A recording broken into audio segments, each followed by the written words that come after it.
പ്രിയപ്പെട്ടവരെ, കോട്ടയത്ത് നിന്നും ഒരു ദുരന്ത വാർത്ത കൂടി എത്തുന്നു. ഇന്ന് വിവാഹം കഴിക്കേണ്ടിയിരുന്ന ഒരാൾ, അതായത് നവവരൻ, കോട്ടയത്ത് ബൈക്കും ട്രാവലറും കൂട്ടിയിടിച്ച് മരിച്ചു. ഇന്ന് വിവാഹം നടക്കേണ്ടിയിരുന്ന കടപ്ലാമറ്റം സ്വദേശി ജിജോ ജോൺസണാണ് മരിച്ചത്. ജിജോയുടെ ഒപ്പം ബൈക്കിലുണ്ടായിരുന്ന യുവാവ് ചികിത്സയിലുമാണ്.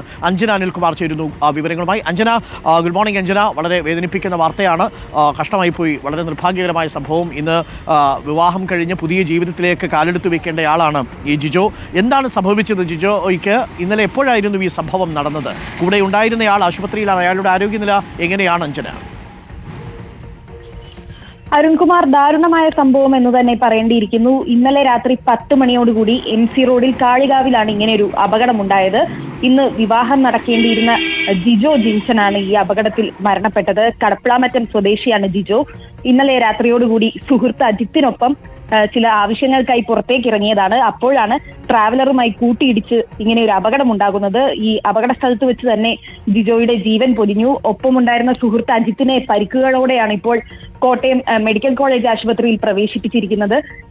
ഇന്നായിരുന്നു ജിജോയുടെ വിവാഹം നടക്കേണ്ടിയിരുന്നത്. ഇപ്പോൾ ജിജോയുടെ മൃതദേഹം കോട്ടയം മെഡിക്കൽ കോളേജിൽ ആണ് ഉള്ളത്. പോസ്റ്റ്മോർട്ടം നടപടികൾ പൂർത്തിയാക്കിയതിനു ശേഷം ഇന്ന് ബന്ധുക്കൾക്ക് വിട്ടുകൊടുക്കും. എന്തായാലും ഒരു വിവാഹ വീടാണ് ഇന്നൊരു മരണ വീടായി മാറിയിരിക്കുന്നത് എന്ന സങ്കടകരമായ വാർത്തയാണ് രാവിലെ തന്നെ പങ്കുവയ്ക്കാനുള്ളത്. അരുൺ. ഓക്കെ അഞ്ജന, വല്ലാത്ത വേദനിപ്പിക്കുന്നൊരു വാർത്തയാണ്. ഇന്ന് വിവാഹം നടക്കേണ്ടിയിരുന്ന വീട്, ആ വരൻ്റെ മൃതദേഹവുമായിട്ടെത്തി സംസ്കാര ചടങ്ങുകൾക്ക് സാക്ഷ്യം വഹിക്കേണ്ടി വരുന്നു എന്നുള്ളത് ചെറുതല്ലാത്ത സങ്കടമാണ് ആ നാട്ടുകാർക്കും ബന്ധുക്കൾക്കും ഉണ്ടാക്കുക എന്നുള്ളതാണ്. എന്താണല്ലേ, ഒരു ജീവിതത്തിലേക്ക് കടക്കുന്നതിന് തൊട്ട് തലേ ദിവസം ഒരു അപകടത്തിൽപ്പെട്ട് ജീവൻ നഷ്ടപ്പെടുക, സുഹൃത്ത് ഗുരുതരാവസ്ഥയിലാവുക എന്നൊക്കെ പറയുന്നത്. എന്തായാലും വളരെ വേദനിപ്പിക്കുന്നൊരു വാർത്തയാണ്.